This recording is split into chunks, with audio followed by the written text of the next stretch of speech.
अस्सलाम वालेकुम viewers, welcome to the learning have with Mir.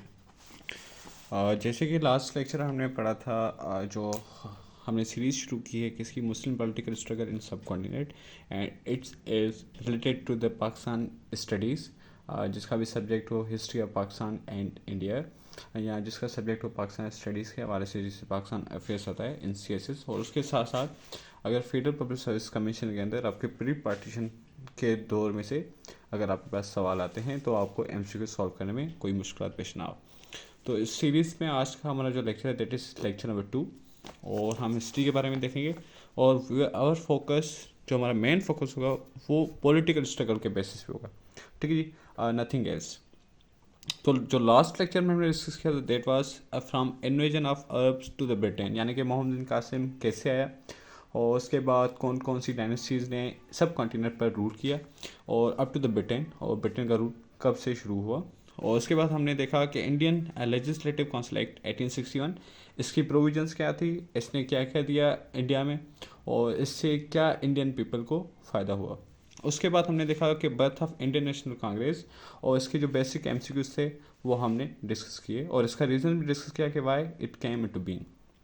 उसके अलावा हमने डिस्कस किया था हिंदी उर्दू कंट्रोवर्सी, और and then we discussed Indian council act of 1892 and the provisions that included in this act, ठीक है जी। And we discuss the elections that are happened या that took place in 1892, 1895 and 1898। और आज का जो लेक्चर है हमारा that is basically that basically consists of partition of Bengal. हम इसके बारे में पढ़ेंगे, इसका बैकग्राउंड, यानी कि कहाँ से क्यों इसकी पार्टीशन की गई। उसके अलावा हम पढ़ेंगे birth of All India Muslim league, और उसके बाद हम पढ़ेंगे Minto model reforms and details, ठीक है जी।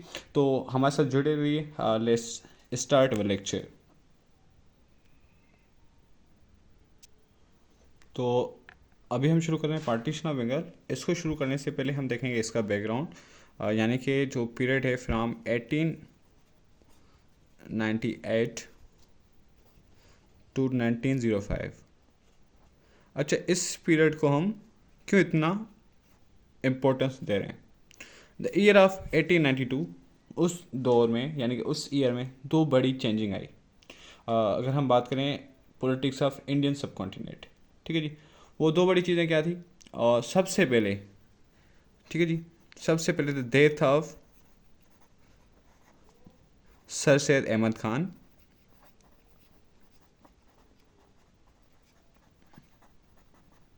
याद करें, sir Syed Ahmad Khan was born in 1817 and he died in 1898 at Agra, ठीक है जी, सॉरी एट अलीगढ़। और जब तक सर सैयद अहमद खान था, द मुस्लिम रीडेवलप्ड देमसेल्व्स, क्या क्या इन एजुकेशन स्फेयर में, इन पॉलिटिकल स्फेयर्स में, कि जो मुस्लिम से एज़ कम्पेयर टू इंडियंस, जो मतलब कि ब्रिटिश के रूल के अंदर था, वो थोड़ा सा मतलब कि कॉम्पिटिटिव होने लगे, ठीक है, in terms of education, in terms of politics. अब जैसे ही अचानक 1898 में, जिस दौर में इंडियन नेशनल कांग्रेस बहुत ज़्यादा इन्फ्लुएंस रख रही थी और Muslims under the leadership of Syed Ahmad Khan एक पॉलिटिकल स्ट्रगल कर रहे थे और अपनी डिमांड्स के लिए वो जदोजहद कर रहे थे, अपनी रिप्रेजेंटेशन के लिए वो स्ट्रगल कर रहे थे। तो उस दौर में जैसे ही सर सैयद अहमद खान की डेथ हो गई तो they failed like a leaderless, ठीक है। उन्होंने सोचा कि अब हमारा कोई लीडर नहीं है, how we will struggle now, क्योंकि एक जो यूनिटी होती है, लीडर के अंदर जो बंदा काम करता है वो ऐसे स्किटेड नहीं कर सकता ना। तो एक ये बड़ा धचका था मुस्लिम के लिए। And second one was the coming of new governor general Lord Curzon. अब ये जो बंदा था ये ज़्यादा मतलब कि इसके बारे में जो किताबें लिखी हैं, ही वॉज एडवेंचरस। अब जब इसको गवर्नरशिप मिली इंडिया की तो he didn't come directly to the Calcutta. और कलकत्ता की क्यों बात कर रहे हैं, याद करिएगा, जो कलकत्ता था वो अप टू द 1911, यानी कि जो ब्रिटिश का रूल था उससे लेकर फ्रॉम अप टू द 1911 तक आपका कलकत्ता कैपिटल था किसका, दिल्ली सल्तनत का। ठीक है जी, यानी कि जो आपके बरतानियावी हुकूमत थी उसका जो कैपिटल था दैट वाज कलकत्ता, यानी कि इट वाज हब। तो कलकत्ता आने से पहले लॉर्ड कर्जन पूरी इंडिया को उन्होंने सफ़र किया। तो उन्होंने देखा कि दो बड़े सूबे हैं इंडिया में that are administratively impossible to control. वो कौन से दो बड़े सूबे थे, एक था पंजाब, एक था बंगाल। अब याद रहिएगा मैंने गवर्नर जनरल एंड वाइसराय की वीडियो में बताया था कि जो गवर्नर जनरल थे they were ruling whole the country. ठीक है जी, और जो प्रोविंसेस पे गवर्नर जनरल थे, ठीक है जी, वो क्या थे, लेफ्टिनेंट कर्नल थे, लेफ्टिनेंट गवर्नर्स थे, यानी कि वो रिप्रेजेंट कर रहे थे गवर्नर। जैसे अभी होता है हमारे पास एज प्राइम मिनिस्टर होता है, prime minister rules the country, whereas chief ministers rules the provinces. तो इसी तरह से गवर्नर जनरल पूरे मुल्क को कंट्रोल कर रहा था, और जो लेफ्टिनेंट गवर्नर्स थे वो प्रोविंसेस को कंट्रोल करते। जब लॉर्ड कर्जन आया इन 1898, ठीक है जी, तो उस वक्त क्या हुआ, उस वक्त पंजाब एक बड़ा सूबा था और बंगाल भी एक बड़ा सूबा था। ठीक है जी, पंजाब की रियासत बड़ी थी क्योंकि उसके ऊपर जो सिख्स की गवर्नमेंट थी वो ज़्यादा थी, वो ये कश्मीर तक फैली हुई थी। ठीक है जी, हम इसको डिटेल में जाते, ये अभी तक आप इतना सा जान लें कि पंजाब एक बड़ा सूबा था और बंगाल भी एक बड़ा सूबा था। और इसके अलावा पंजाब बनस्पत Bengal as compare to Punjab it has the population of 78 millions. ठीक है जी, अब जैसे लॉर्ड कर्जन आया उसने देखा कि यार these both provinces are administratively impossible to govern. तो उसने सोचा, यानी कि ये याद रखिएगा जब भी ब्रिटिश को कोई भी रिफॉर्म्स लाना आता था इन इंडिया, क्योंकि उन्होंने यूएस से सबक हासिल कर दिया था कि एट इंस्टेंट कोई भी रिफॉर्म्स नहीं लेके आना, पहले उस रिफॉर्म्स के बारे में पूरी स्ट्रेटेजी बनाएंगे, उसकी पूरी स्टडी की जाएगी, उसके बाद रिफॉर्म्स लाया जाएगा। तो जैसे लॉर्ड कर्जन आया तो उसने खतों खिताबत यानी कि लेटर्स सेंड करना शुरू कर दिए through the secretary state of India, जो मतलब कि उस वक्त ब्रिटिश पार्लियामेंट में होता था, लेकिन वो सेक्रेटरी किसका होता था, इंडिया का होता था। और उस वक्त जो सेक्रेटरी था दैट वाज ब्रॉडविक।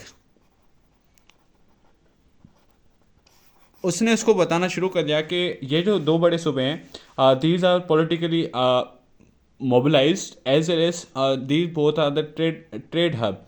तो इन दोनों सूबों में इतनी बड़ी पॉपुलेशन है, तो जो हमारे लेफ्टिनेंट गवर्नर्स हैं they are unable to control it administratively. तो इन सूबों को पार्ट पार्ट किया जाए, इनको मतलब कि बायफर्केट किया जाए इन टू पार्ट्स।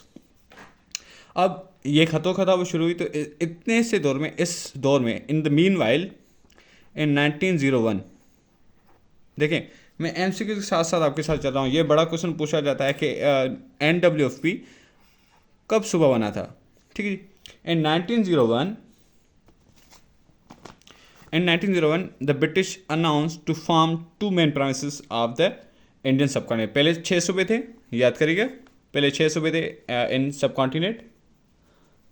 ठीक है जी, अब इन 1901 British announce to form NWFP, Northwest Frontier Provinces, as well as Assam,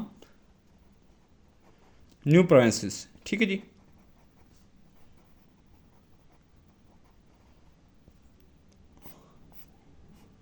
अब दो बड़े सूबे बना दिए ब्रिटिश ने इन इंडिया, यानी कि अभी 8 सूबे हो गए इंडिया में। ठीक है जी, आ रही चीज़ें समझ में।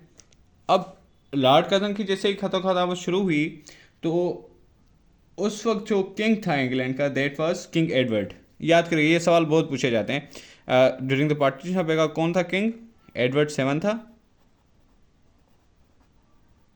मैं इंटरव्यू के हवाले से भी आपको बताता हो जा रहा हूँ क्योंकि दे डिग इट डीप। और उसके अलावा गवर्नर जनरल कौन था हमारे पास, लॉर्ड कर्जन। ठीक है जी, अब जैसे ही खतों खताबत शुरू हुई तो अल्टीमेटली on 16th October 1905, ठीक है जी, the British were most concern with the Bengal. ठीक है जी, अब उन्होंने 16 अक्टूबर 1905 में बंगाल को दो सूबों में बायफर्केट कर दिया। एक सूबे को उन्होंने उन्होंने नाम दिया ईस्ट बंगाल का, एक सूबे को उन्होंने नाम दिया ईस्ट बंगाल का, यानी कि eastern part of the Bengal, ठीक है जी। और दूसरे सूबे को उन्होंने नाम दिया वेस्टर्न बंगाल। बहुत आहिस्ता और मैं इस तरीके से समझा रहा हूँ ताकि आपको हिस्ट्री याद रहे, ठीक है जी। लॉर्ड कर्जन आया, उसने खतावत शुरू कर दी। 1901 में 2 ये सूबे बने और उसके साथ साथ इन 1905 में बंगाल के भी 2 सूबे बन गए। अब टोटल मिला के कितने हो गए? 10 सूबे हो गए, ठीक है जी।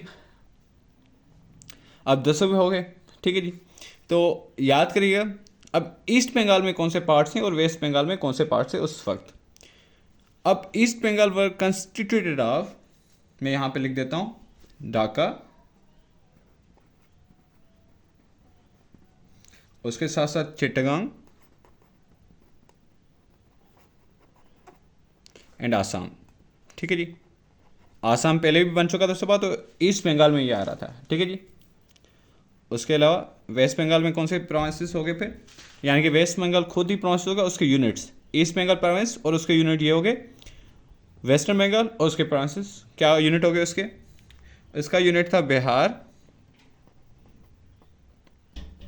ओडिशा एंड कलकत्ता,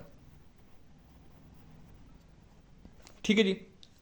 अब ये क्या था, it was mainly the administrative division,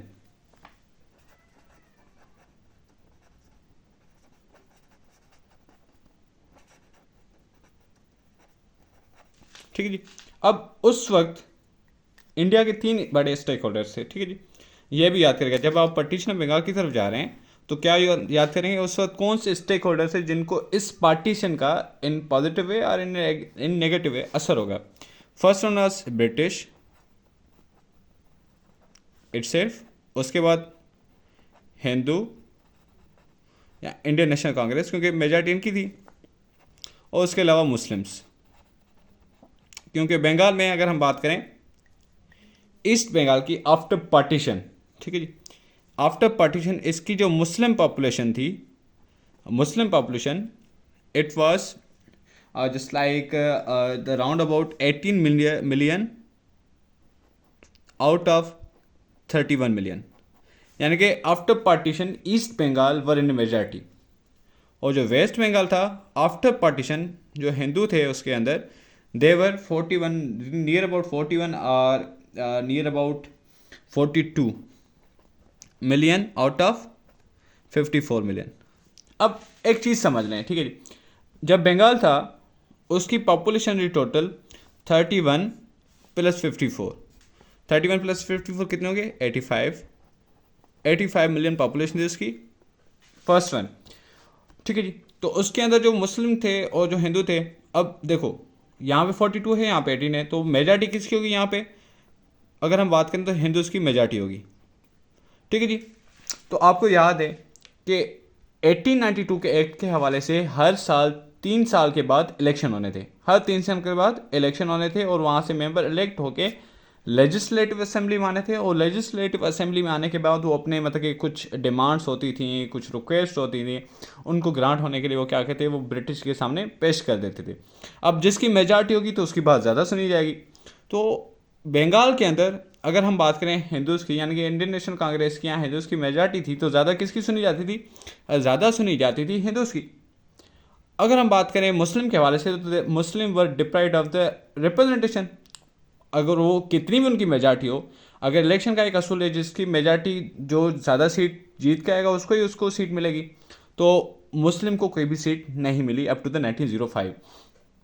अब जैसे ही जो 2 बड़े सूबे बन गए तो मुसलमानों ने देखा कि भाई हमारी यहाँ पे मेजॉरिटी है, यहाँ पे अगर इलेक्शन होते हैं ईस्ट बंगाल तो एटलीस्ट हम यहाँ से सीट्स जीत कर कहाँ जाएंगे, लेजिस्लेटिव असेंबली में।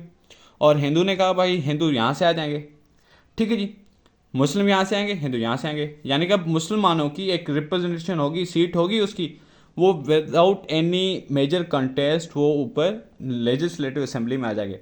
तो that's why the Muslim called the Bengal partition as blessings in disguise, ये किसका पर्सपेक्टिव था? मुस्लिम का। अब क्या है, ये रिजर्वेशन है किसके हवाले से? पार्टीशन ऑफ बंगाल के हवाले से, ठीक है जी। And Hindus called it the national tragedy, ठीक है जी, नेशनल ट्रेजेडी। और इंडियन नेशनल कांग्रेस ने 16 अक्टूबर को as a national tragedy day मना शुरू कर दिया। वजह ये हम थोड़ा सा आगे डिस्कस करते हैं। इतनी सी बात समझ में आ गई। ईस्ट बंगाल में मुस्लिम की मेजॉरिटी थी एंड वेस्ट बंगाल में हिंदूज की मेजॉरिटी थी। अब आते हैं रिजर्वेशंस के ऊपर, मतलब कि रिएक्शंस एंड रिजर्वेशंस, ठीक है जी। रिएक्शन एंड रिजर्वेशन,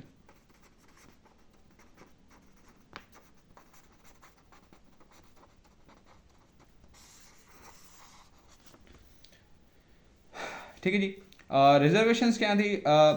जो मुस्लिम मेजॉरिटी थी वो ईस्ट बंगाल में थी, ठीक है जी। अब डिवीजन ऑफ एडमिनिस्ट्रेटिव यूनिट्स होनी थी,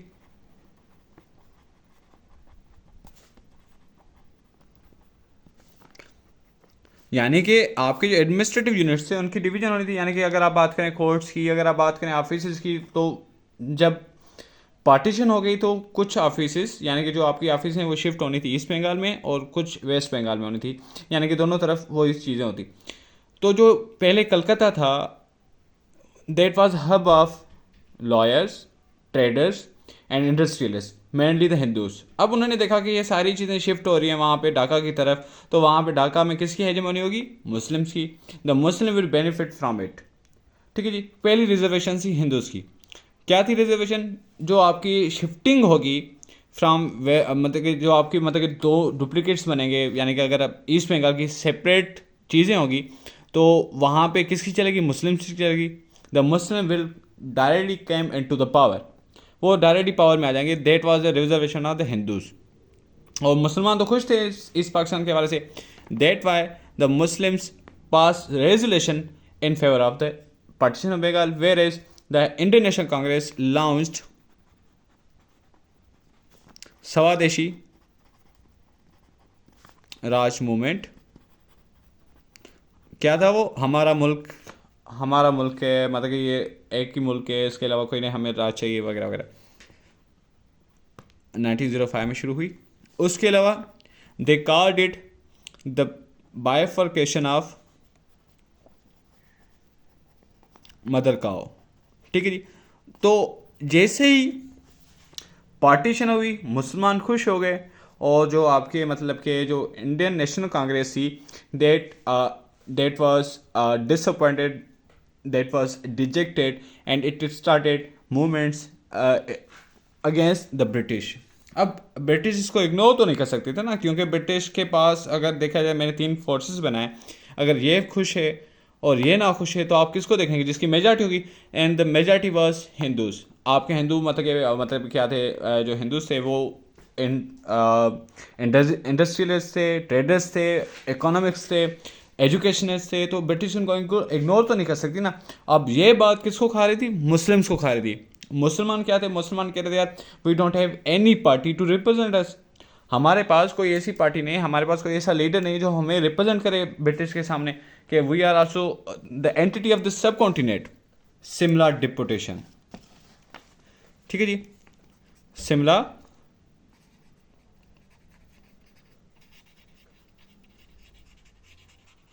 डिपुटेशन, ठीक है जी। अब शिमला डिपुटेशन की बात कर रहे थे हम। बैकग्राउंड उसका क्या है? जैसे ही पार्टीशन ऑफ बंगाल हुई तो पार्टीशन ऑफ बंगाल में मुसलमानों ने देखा कि जो इंडियन नेशनल कांग्रेस है it was thriving for Hindus, ठीक है जी। और इसके साथ the Congress rejected the Bengal partition. अब मुसलमानों के लिए क्या थी partition of Bengal? The blessing in disguise.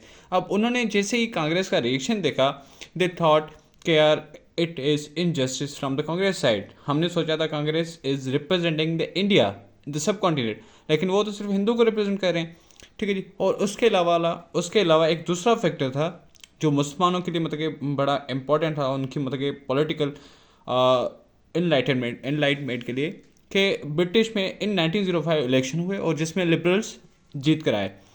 और जैसे ही मुसलमानों को पता चला कि लिबरल्स आ गए हैं तो दे थॉट कि उनको अगर हम अपने डिमांड्स देंगे, अगर हम उनको कॉन्स्टिट्यूशन रिफॉर्म देंगे, क्योंकि जो लास्ट कॉन्स्टिट्यूशनल रिफॉर्म्स आए थे कब आए थे इंडिया में, इन 1892। उन्होंने कहा कि भाई लास्ट 1892 में आए हैं रिफॉर्म्स, तो why not to change now, अभी क्यों नहीं रिफॉर्म्स आ रहे इंडिया में बेहतरी के लिए। तो उन्होंने कहा कि it's time before reforms enacted into India, हम ब्रिटिश को अपनी डिमांड्स का लाजिम बताएं। तो सिनेरियो ये था, डेपुटेशन यानी कि the members 35 members under the leadership of sir Syed Aga Khan, वो सर आर्चबोल्ट जो उस वक्त प्रिंसिपल ऑफ अलीगढ़ कॉलेज था, ठीक है जी, उससे मिले और उनको कहा कि you are the friend of lord Minto who is the viceroy of India now, आप उससे हमारी मुलाकात का टाइम मखसस कराएं। अब क्या होता था इन वकेशंस, तो जो वाइसरायज होते थे वो शिमला जाते थे, जैसे अभी होता है कि हमारे यहाँ नारायण कागान चले जाते हैं बंदे, तो उस वक्त जो वकेशंस होती थी तो जो वाइसराय होते थे वो शिमला में चले जाते in their residence to enjoy their vacations. अब जैसे ही तारीख मखसस हुई तो ऑन 1 अक्टूबर 1906 जो मुस्लिम की डेपुटेशन थी 35 मेंबर्स की कंस्टिट्यूट थी, they met with the viceroy lord Minto and apprised him of their demands. अब वो डिमांड्स कौन सी थी हम यहाँ पे लिखते हैं। अब उनकी डिमांड्स क्या थी कि protection of Muslims in subcontinent, if representative form of government is to be introduce in India. अब रिप्रेजेंटेटिव फॉर्म का ख्याल क्यों है मुस्लिम्स को, क्योंकि उस वक्त जो कांग्रेस थी वो सवाराज और सवादशी मूवमेंट चला रही थी, एंड देवर सेइंग ब्रिटिश कि यहाँ से निकल जाओ, ये हमारा मुल्क है, हम इसमें हुकूमत करेंगे।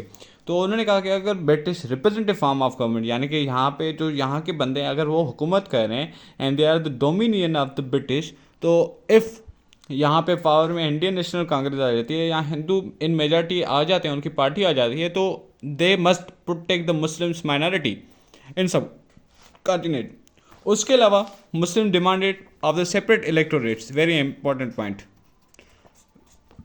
ये एक ऐसी इंपॉर्टेंट पॉइंट थी क्योंकि मुसलमानों ने रियलाइज़ किया if we don't have separate electorates we are still vulnerable to the Indian National Congress politics. हमें सेपरेट इलेक्टोरेट चाहिए। सेपरेट इलेक्टोरेट का मतलब यह है कि Muslim only Muslims will vote for the Muslims. इसका मतलब यह कि अगर 31 आपके 30 मिलियन मुस्लिम्स हैं तो they will just only vote for the Muslim, और उसकी एक सेपरेट सीट्स रिजर्व होंगी, जैसे अभी हमारे नेशनल असेंबली में सीट्स रिजर्व होती हैं माइनॉरिटीज़ के लिए, तो इसी तरीके से आपकी जो सीट्स होंगी वो रिजर्व होंगी किसमें, लेजिस्लेटिव असेंबली में।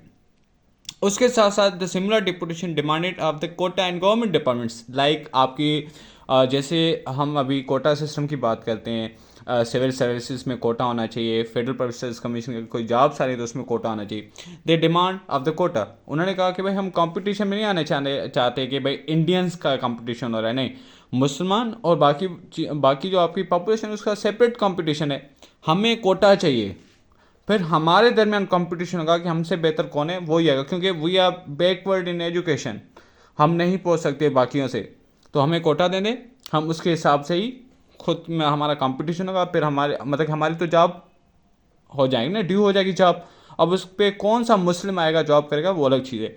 And they also demanded of the representation course. याद रहे जो आपके 1892 और 1861 के रिफॉर्म्स आए उसमें लेजिस्लेटिव काउंसिल में और एग्जीक्यूटिव काउंसिल में आपकी रिप्रेजेंटेशन तो आ गई, लेकिन इंडियंस की रिप्रेजेंटेशन कोर्ट में नहीं थी। तब तक मुसलमानों ने क्या कहा कि अगर कोई ऐसी चीज़ें आती हैं जो मुसलमानों के शरई मसले हैं वो कोर्ट में ले जाते हैं, तो हाउ वुड द ब्रिटिश जज विल नो कि क्या मसला है असल में। तो हमारी कोर्ट्स पे रिप्रेजेंटेशन होनी चाहिए मुसलमानों की, they must consider this point, very important point थी।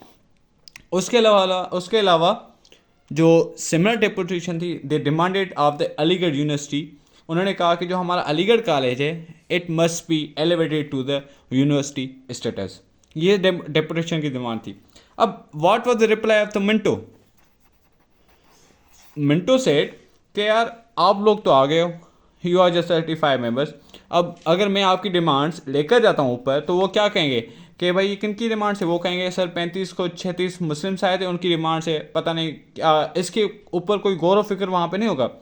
You guys must form the party जिसकी एक ही आवाज़ हो। अगर आपको, जब मैं इन चीज़ों को ऊपर लेके जाऊँ तो they must consider this thing, वो इस चीज़ को कंसिडरेशन में लाएंगे तब ही, जब आपकी कोई पार्टी होगी, आपकी कोई रिप्रेजेंटेशन होगी इन गवर्नेंस, इन इलेक्शंस, ठीक है जी। तो आप पहले पार्टी बनाओ। From there the Muslim thought of their separate party, ठीक है जी। अब जैसे उन्होंने शुरू कर दिया तो इन 1906 में ही, विद इन 2 मंथ्स, ठीक है जी, आपकी All India Muslim League formation में आ गई। All India Muslim League formation में आ गई, ठीक है जी। Formation of All India Muslim League.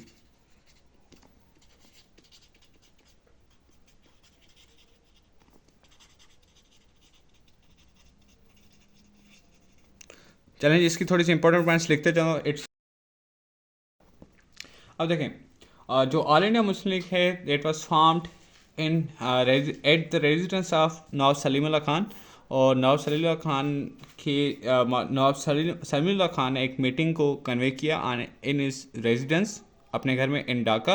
And the meeting was chaired by Nawab Viqarul Malik, और वहाँ पे अनॉनिमसली डिसाइड किया गया for the party. And they decide this meeting, जो उनकी representation, they decide this body as All India Muslim League, and that was formed on 13 दिसंबर 1906।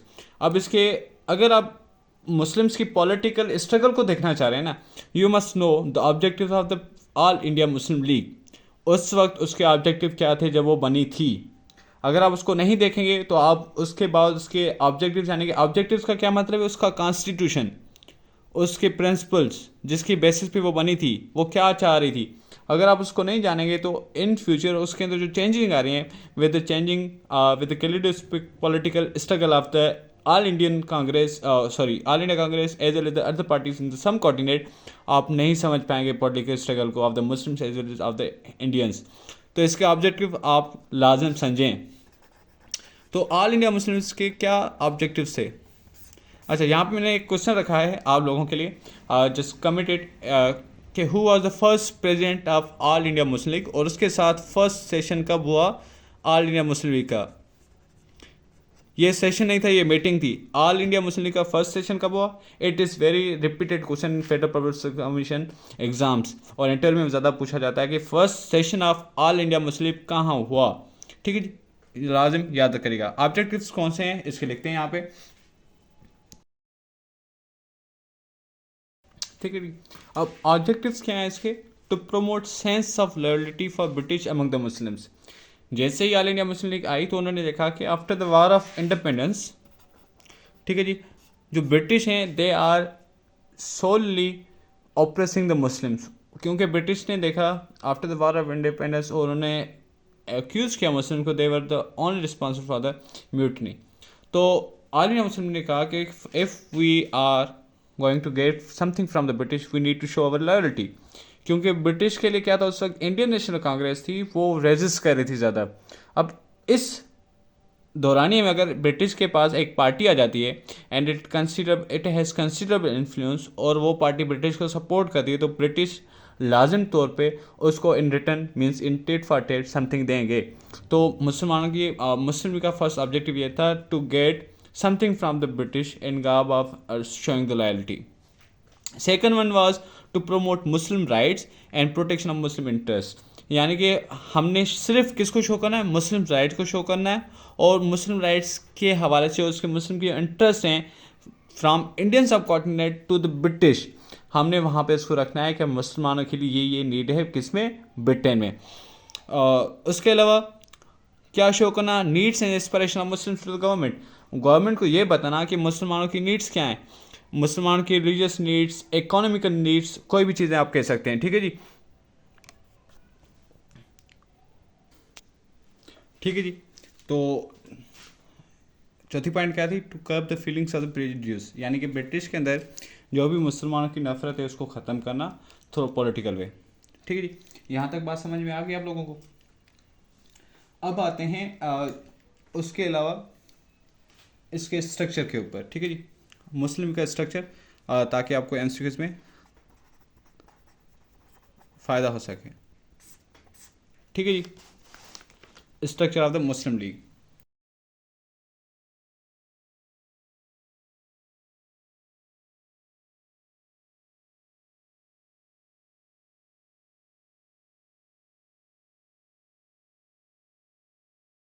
Structure क्या था, जैसे ही फॉर्मेशन हुई इसकी मुस्लिम लीग की, तो सबसे पहले जॉइंट सेक्रेटरी बने नवाब मोहसिन मुल्क एंड नवाब वकार मुल्क।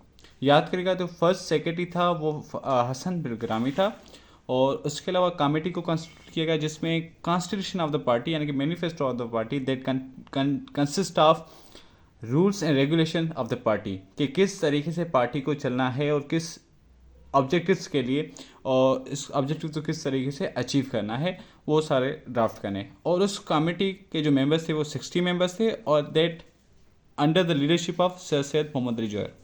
कमेटी ने इन 1907 अपना एक बुक दिया that was called green book, और वो सेशन कहाँ हुआ था वो भी आपने बताना है कि फर्स्ट सेशन कहाँ हुआ था जिसमें ग्रीन बुक को पेश किया गया था। ठीक है जी, और किस सेशन में ग्रीन बुक को पेश किया गया था, फर्स्ट सेशन में या सेकंड सेशन में। और आपके लिए क्या क्वेश्चन है, फर्स्ट सेशन कब हुआ था, और उसके अलावा फर्स्ट प्रेसिडेंट कौन था मुस्लिम लीग का, और मैंने बता दिया फर्स्ट सेक्रेटरी कौन था मुस्लिम लीग का, हसन बिलग्रामी। ठीक है जी, ये सारी चीज़ें समझ में आ गई। अब दौर आता है 1909 का, जब ब्रिटिश ने मिंटो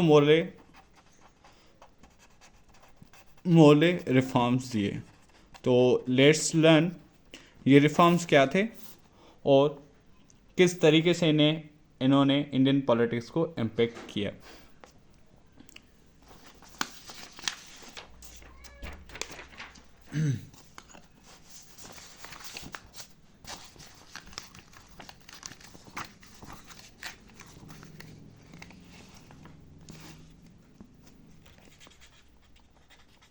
मिंटो मोले रिफॉर्म्स।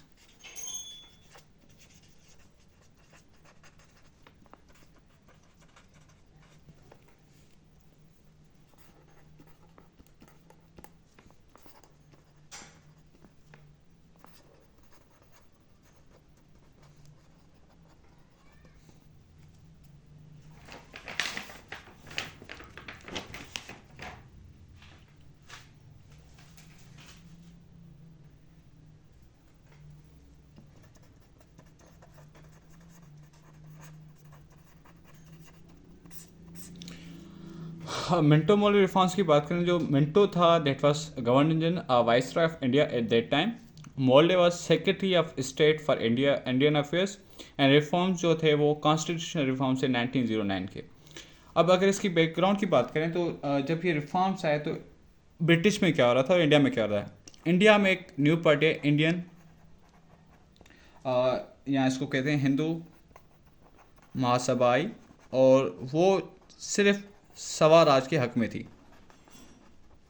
यानी कि सेल्फ ऑटोनॉमी। ठीक है जी, और ये एक एक्सट्रीमिस्ट हिंदू पार्टी थी, और उसके अलावा जो मुस्लिम कम्युनिटी थी, और उसके अलावा जो ब्रिटिश थे दे केम टू नो, क्योंकि अभी मुस्लिम लीग आ गई थी, तो दे केम टू नो कि भाई मुस्लिम्स भी एक अभी एंटिटी है हमारे लिए।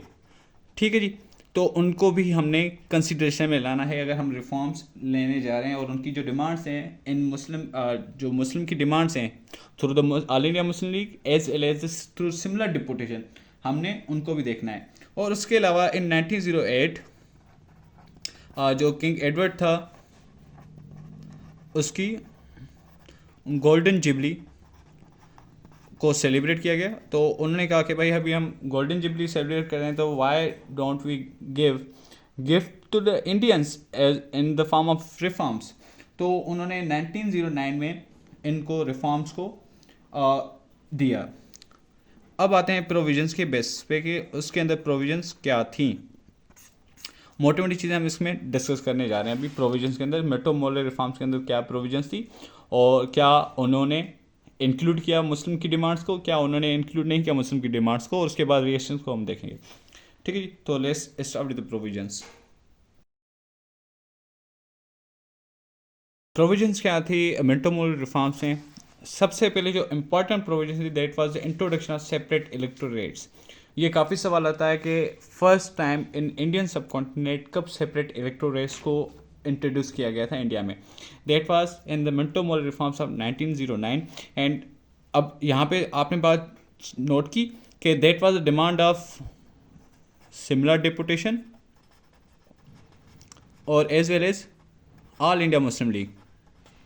अब यहाँ पे जैसे ही मुस्लिम लीग बनी तो उनकी पहली डिमांड ब्रिटिश ने एक्सेप्ट कर दी। That was a very setback for the Indian National Congress. उन्होंने देखा कि मुस्लिम लीग अभी बनी है और अभी से उनकी बात मानी जा रही है। Second thing was that was very important the Muslim Minto Morley reforms are the increase in the legislative council members. अब नोट करेगा सेपरेट इलेक्टोरेट्स आ गए तो यहाँ पे 60 मेंबर्स होने थे लेजिस्लेटिव काउंसिल में जो सेंट्रल में होनी थी, और उसके 27 मेंबर इलेक्टेड थे जिसमें से 21 जनरल सीट्स थी और 6 मुस्लिम की सीट्स थी।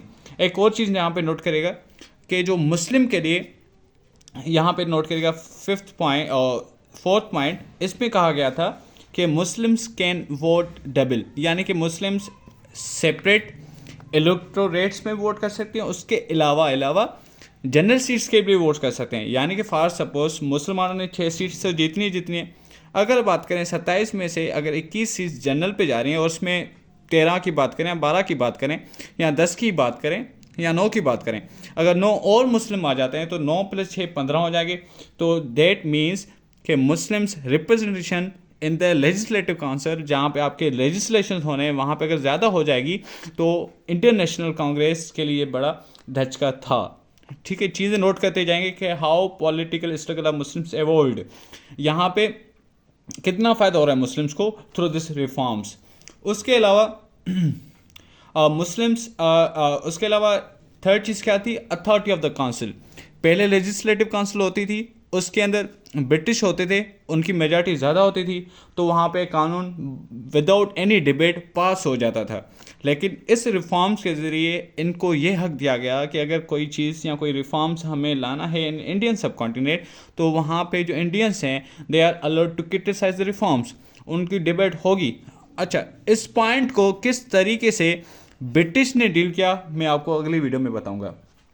ठीक है जी, तो उसके अलावा फिफ्थ पॉइंट क्या थी? फर्स्ट टाइम इन इंडिया जो वायसराय की एग्जीक्यूटिव काउंसिल थी उसमें इंडियन को शामिल किया गया।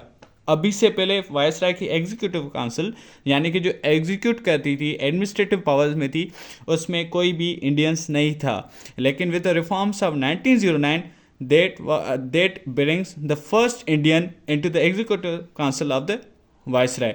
ये भी ज़्यादातर सवाल रिपीट होता है इन MCQ एग्ज़ाम्स।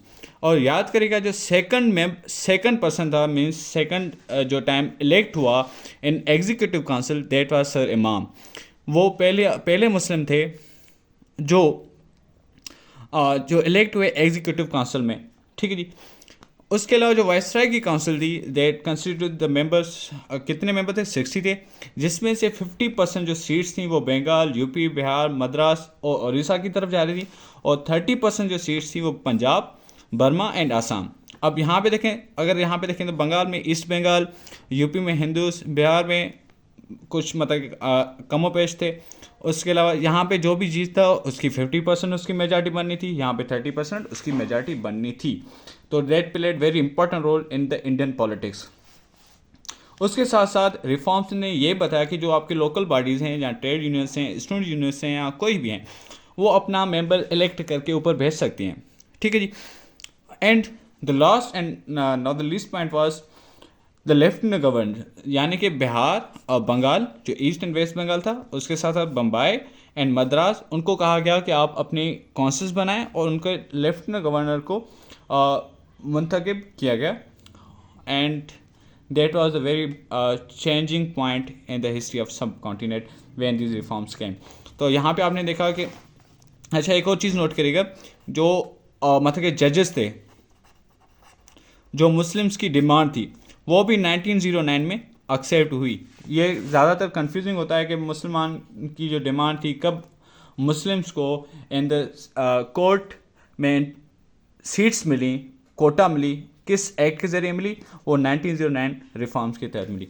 अब ये तो हमारा आज का लेक्चर हो गया, लेकिन द ईयर ऑफ 1911, ठीक है जी, ईयर ऑफ 1911 ये एक ऐसा ईयर है जिसमें कुछ ऐसी चीज़ें हुई इन सब कॉन्टिनेंट जिसकी वजह से मुस्लिम के दो धड़े हो गए। काफ़ी मुस्लिम पॉलिटिशियन ने पॉलिटिक्स को छोड़ दिया, और उसके साथ साथ फिर 1912 में एक ऐसी चीज़ हुई जिसके बाद मुसलमानों ने रियलाइज़ किया कि British are not with us. तो हमने हिंदू मुस्लिम यूनिटी को कायम करना है, and we have to challenge the British rule in subcontinent. अब क्या हुआ, कैसे हुआ, और उसके रिपरकशंस क्या हुए, और उसके बाद हिंदू मुस्लिम यूनिटी कैसे हुई, and why Quaid-e-Azam is called the ambassador of the Hindu Muslim unity. हम ये सारी चीज़ें देखेंगे इंशाल्लाह हमारे नेक्स्ट लेक्चर में, तो हमारे साथ बने रहिए। We will see you in the next lecture. Thank you very much.